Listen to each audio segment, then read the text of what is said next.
1, 2, 1, 2, 3. Oh, we're back. I don't know if anybody's there, so everything's working. I've had to reboot the system. Would you believe it? You do a test and it works, and you go live and it all goes pear-shaped. So I'm just going to go back to the countdown just to give people a chance to rejoin.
Okay, is anybody there? Oh, I got sound, don't believe it. Hey!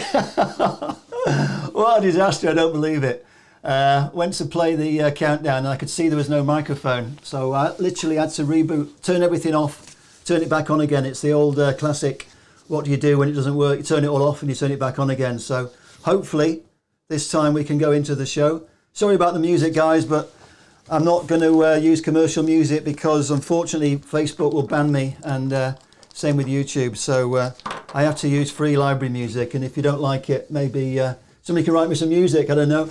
I've got a band who's actually, the lead singer is a Man United fan, but a little bit heavy for this channel, although he's offered me some free music. Sky Fever, they're called. A little bit like AC/DC, so maybe too loud for the audience, I don't know, but at least you can hear me loud and clear, that's a good thing. Right then, so what we got on the show today, this guy's coming up, Paul Murphy, the grandson of the great Jimmy Murphy. We'll be talking to him later. We've also got a little feature on Ole Gunnar Solskjaer and Ryan Giggs, keeping the Norwegian Welsh theme going. He's going to be on a little bit later as well. I did start with the plaque, and it was on purpose. I can't breathe because I firmly believe that if you remain silent, you are complicit. So that was the reason for the black start, but I wasn't expecting no sound. Not sure what happened with the sound, but maybe trying to be creative. It did me in. Anyway, in the past I have appeared on TV talking about tackling racism, but it's a social problem, not a sports problem. But sport does play a big role in educating people, and education being the key word. And these past couple of days I've been proud of the examples being set by United's biggest and most influential stars, and hopefully this next VT bit will play. Paul Pogba, on the wrong end of racist abuse himself in the past, has 41 million followers on Instagram. Some people think that's a distraction, but I think it's brilliant that he's using his social media influence to make a powerful, positive statement, along with many other sporting icons around the world. As Paul said on Instagram this week, violent acts of racism can no longer be tolerated. I can't tolerate. I won't tolerate. We won't tolerate. Marcus Rashford, who's helped to raise millions for homeless people since the start of lockdown, has shown remarkable leadership for a young man of 22. And as Marcus says in his Instagram post, Black lives matter. Black culture matters. Black communities matter. We matter. Hashtag justice for George Floyd. Tonight it's good to hear the Bundesliga will not punish Jaden Sancho for making his statement on the pitch during his match-winning performance at the weekend. After scoring his first hat-trick for Dortmund, his Instagram post made his feelings clear. When the summer transfer market opens, I'd be happy to see United make the move for Sancho that we've all been reading about. Okay, a change of mood now and time for celebration. Wonderful to see Odion Ighalo have his United dream extended. An extension to the loan deal with Shanghai Shenhua until the end of January is great news. And that leads me on really to talking about Ole Gunnar Solskjaer. I've really been fully behind Ole since day one, and I'm absolutely delighted with what he's done in the transfer market. When he started off in the summer, we had three great signings, Harry Maguire, Aaron Wan-Bissaka and Dan James. and they all hit the ground running. And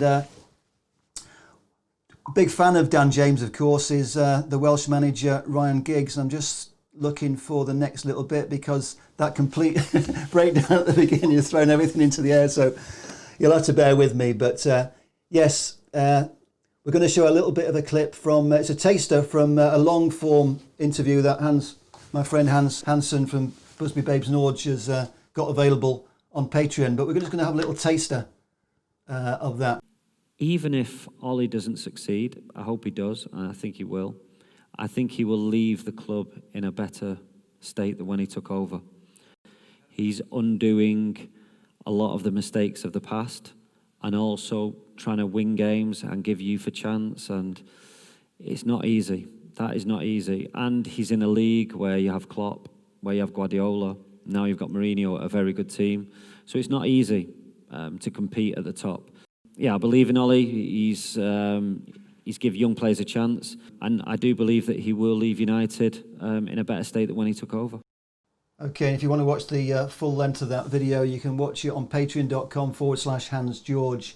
As we've not had any football to watch, and I like my fan cam stuff, and I was mentioning the transfers and how Ole's done so well in the transfer market, and of course Igalo followed probably the best signing we've made, in my opinion, Bruno Fernandes, and just want to show a little bit of a clip from my iPhone, which I'm to capture. I was in a good position to capture his first goal for Man United. It started with him winning the penalty, and he was going to take it, of course. Took quite a long time to prepare, but you can see how cool he is. The referee there making sure everybody keeps outside the box, and it's nice to see a packed Old Trafford. I'm not sure how long it's going to be before we see a packed Old Trafford again, but at least I'm quite happy that we've got Project Restart. I'm hoping that we can maybe get at least one trophy and get in the top four, but let's see this penalty.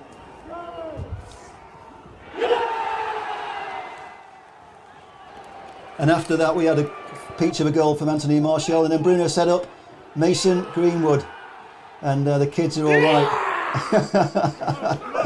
And there are a couple of guys from Wales. I had to get them in because they were really enjoying the game, and we had a little bit of banter. So that was the Welsh theme that's gone all the way through there. So where am I in my running order? I'm just scrambling for the order now. I'm kind of leading up to the main piece, and it's going to be a slightly truncated programme today, but hopefully you'll think it's quality rather than quantity after that restart. And I'm absolutely thrilled that people have come back and you've not given up on me, because after last week, I thought everything that could go wrong had gone wrong in the first 3 weeks, but I'm being tested every week. At least I'm looking towards the camera this week. I was talking to Gordon Hill yesterday for 2 hours, and I was going to do a piece with Gordon. He said, call me back tomorrow, but all the sprinklers went on his training ground, so he's been tied up all day, so I've not been able to get Gordon on. Hopefully next week. And just looking through the comments for just making up, I just want to have a little bit of interaction with the people out there, and I'm seeing a lot of familiar faces, and I really thank you all for coming back, especially after that false start. You remember last week we had Brian Mulholland on, and he wants to rename the K stand the Jimmy Murphy stand. We also talked briefly about the fact that the Association of Former Players wanted to have a statue for Jimmy Murphy. I think the great thing is that we're actually talking about this now, and hopefully we can get it into the public domain. We need people with bigger followings than me to get involved, but hopefully by alerting people to what is a growing public opinion. I think there's a lot of people out there, certainly people of my age, who know how important Jimmy Murphy is to Man United Football Club, but a lot of younger people probably don't know the history of Jimmy. But let's go to the VT, because I recorded it earlier. Okay, those of you who watched the show last week will have seen the feature we did about Jimmy Murphy and the campaign by Brian Mulholland to rename K Stand at Old Trafford the Jimmy Murphy Stand. Well, tonight on the show I'm pleased to have Paul Murphy. He's the grandson of Jimmy Murphy, and Paul is on the phone now. Paul, how are you, my friend? Hiya, John. Lovely to speak to you again. You enjoying lockdown? Well, I think we've been lucky with having such good weather, but more importantly, I was chuffed to see you were watching last week, because I saw you in the audience and making comments. I'm just wondering, what does it mean to you and the rest of the Murphy family when you hear fans and former players say there's a need for a bigger tribute at Old Trafford for Jimmy Murphy. Yeah, I mean, words fail us as a family, really. You've got the likes of Brian Mulholland, big characters, Brian, Matt Battle, Steve Donoghue, yourself, John Gubba, Pat Burns, Keith Norris, and all the members, really, of the Manchester Munich Memorial Foundation that kind of push for this recognisation of Jimmy Murphy. And now it just blows us away, the time and push for this, either a statue or naming the K stand. It means so much. And every time I see the guys, you thank her, and they're probably getting sick of me thanking her, but it's remarkable for us, and it means so much. It's wonderful to see what it means to the family. I got involved originally when the Association of Former Players wrote to the football club and asked for a Jimmy Murphy statue to be placed at Old Trafford. It took a year for the reply, and the answer was no. The club basically said because there's already a Jimmy Murphy centre at Carrington, they didn't want to do anything else. But I know there's still a strong feeling about this, whether it's a statue or a stand. Brian Mulholland is winning support for his campaign to rename K-Stand the Jimmy Murphy Stand. So I promised to give his campaign some support and see what the reaction is. Do we want a statue or a Jimmy Murphy stand? Yeah, I think with the centre at Carrington, Brian mentioned it last week. No one sees it. You get the odd press or the press people there, and obviously the players, but it's where you want the public to see it. Now, my granddad, he was full of quotes and sayings, and I just want to read one out, and at the end it's quite poignant as to the message we're trying to get across with granddad, with the remembrance of granddad after the horrors that he went through with Munich. If you don't mind, I'll just read out this quote of his, and at the end it's quite poignant. So basically this is what he said: "I knew these lads, I found them, I nurtured them, I was with them morning, noon and night, mud and rain, gales and snow, sun and wind. They let me mould them from the ground up. They repaid me and they repaid this club with their skills, with their passion, and now with their lives. It's not just about honouring their memory, it's about showing who we are to the world, showing we will not be bowed by tragedy. How we are in the future will be founded on how we behave today." Jimmy Murphy, February 9, 58. Now that final sentence, "how we are in the future will be founded on how we behave today." After Molly goes and all the MMFF, hopefully that keeps going, but if these guys forgot Jimmy Murphy's name, he'll be forgotten. And what he went through and how he rebuilt the club, it deserves a place next to Busby on the forecourt of Old Trafford. You've got the Trinity, you've got Busby. Jimmy Murphy needs to be there as well, I think. And it's just a poignant thing, that last sentence: how we are in the future will be founded on how we behave today. I guarantee you, 70% of the Old Trafford fans, if you asked who was Jimmy Murphy, they'd probably say, "I don't know." His name's not around Old Trafford, his statue's not around Old Trafford unless you go to the museum. And his name needs to be recognised more, maybe, I think. So generations of today pass on to their generations of tomorrow who Jimmy Murphy was and why this club is why it is today. Paul, you've just summed up very poignantly exactly why I'm making my next big film, The Religion We Will Never Die, because it's all about keeping alive the legacy of our football club, a job done so magnificently by the MMMF and the Association of Former Players, because, as you say, once the older guys pass on, once we're not here anymore, we'll be relying on the younger ones to be informed. So it's important we do what we can now to make sure Jimmy Murphy is remembered as part of that story, because he's such an important part of our club. It's a story to be told, but it's not a story. But it's a story to be told and passed down to generations. Why? Obviously, like you just mentioned, people are aware of the Munich crash, but do they know the in-depths of the Munich crash and what happened afterwards? And it's just sad that if that just gets lost in history and time, and we need to keep that. We need to keep it going. We do because it's what Grandad went through, what he sacrificed in his personal life. My dad said he was never at home. He was trying to rebuild this club again, and he put a lot of sacrifice on the line. No, he didn't want anything for it, Grandad. He wasn't want to knock on the chairman's door and say, right, I want a pay rise, I want this, I'm doing this. He was doing it for the club. He could have gone anywhere in the world coaching, and he stayed faithful to Manchester United. I just want to read one more quote, John, just before we sort of end it. And it's from a book. Now, I'm not sure which book it was from, but great players play the game in their own time. Most great coaches, they have to think about the game to make up for what they lack in genius. His energy in making a player perfect is extraordinary. Night after night, day after day, week after week, year after year, this energy was barely acknowledged in public, but was taken for granted and then forgotten. And that was someone writing about my granddad. We spoke earlier about certain players, not only for United, but the Welsh team, Cliff Jones, Mel Charles, John Charles. Every one of these players, Cliff Jones, famous with Spurs, he said the best coach to work with was Jimmy Murphy for Wales. And we can't forget him, you know. And I thank so much to the MMMF and Pat Burns and Molly and everyone who supports it. It's just phenomenal, and we'll keep it going. And maybe one day the powers that be will have something for us.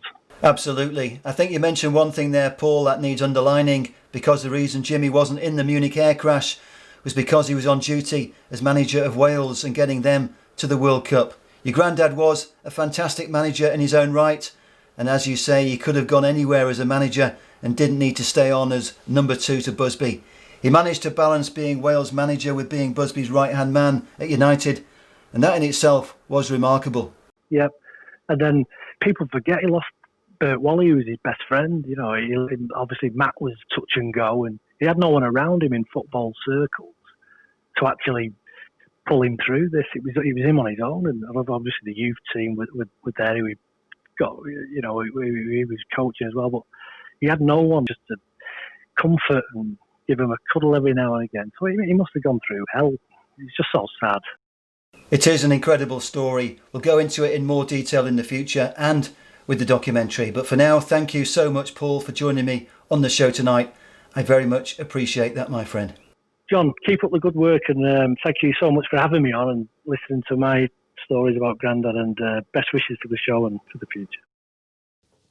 Paul Murphy, the grandson of the great Jimmy Murphy, and the main reason that I kept on going with the show tonight after it seemed that it had been torpedoes was to get that feature out, because Paul Murphy is a fantastic guy. Jimmy Murphy, his grandfather, is the reason that there is a Manchester United Football Club still in existence, and we need to do something to keep his name alive. He carried the flag, and there's some emotional stuff there coming from Paul, and I know it's going to be even more emotional when we get to make the film, but this is why I do what I do, and I'm sorry if I'm doing it all on my own. Sometimes it goes wrong, and as Joe Tedesco said earlier, I do need an assistant. Certainly today is proof, if anything, that I do need an assistant, but I won't give in. You know me, I'll keep on going until until there's no oxygen left or whatever, and I'll keep going until I can't go any further. But anyway, we've got almost to the end. I can't believe it, and people are still making comments. I really am humbled by the fact that people have stuck with me after the disastrous start, and at least I'm finding out what can go wrong and how to get over it. And basically, if something doesn't work, turn it off and start again, which is what I did. Anyway, I'm going to kind of go back to where I started. I hope and pray that the world is going to change, not just by getting a Jimmy Murphy stand, but also I hope it's going to change for the better after the George Floyd murder. And I make no apologies for calling it that, because it is a kind of horrendous, well, it is absolutely horrendous what we saw in America, and we all seem to be watching America at the moment, and with no football, I'm watching America even more, because there's so much going on over there. But anyway, a year ago I went on to a global TV channel to talk about racism in football, and as I said earlier, it's a social problem. But sport has a role to play in calling for change, and it's been reassuring to see so many people standing together and making their voices heard. I'm going to leave you with a clip from the end of a video I made a year ago when I took part in what was actually a TV debate about racism in football. You can see the full-length version of the video on one of my YouTube channels, Vision Sport TV. This coming up is UEFA President Alexander Ceferin with an old message, but it's a message that's just as relevant today. And when I first posted this clip on YouTube, the whole video was seen by less than 200 people. This time, I know that more people will watch it, so that's why I'm going to play it now. So thank you for sticking with me. I really am humbled, and I value all your friendships. It's absolutely fantastic, and Yes, Joseph Tedesco, you can be my assistant. I just need to get you over here. Okay, that's it for me. Hopefully next week we've got rid of all the things that can go wrong. And to be honest, I've actually enjoyed it because it feels like an achievement, because I feel like I've conquered Everest. At the beginning, I made three false starts, and it was quite scary when you're talking to yourself. And I couldn't even get the text going to say what's happening, because I couldn't get anything to work. But anyway, we're here. I'm going to play the final video. It's only a short one, but see you next week. See you next week, guys. Thank you very much. Because we must dare to change. We must dare to be different. Dare to invest hugely in educating our children. Because as the symbol of the fight against discrimination, Nelson Mandela said, education is the most powerful weapon which you can use to change the world.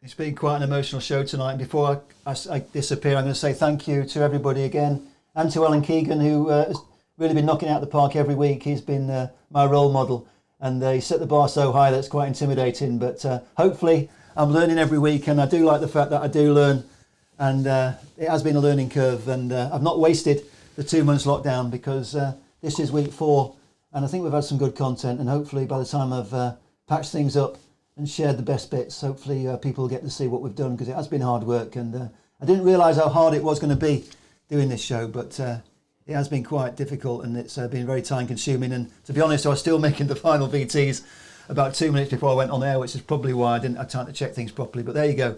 We've got there in the end, and I'm going to say end broadcast, and that's a wrap. See you next week, guys.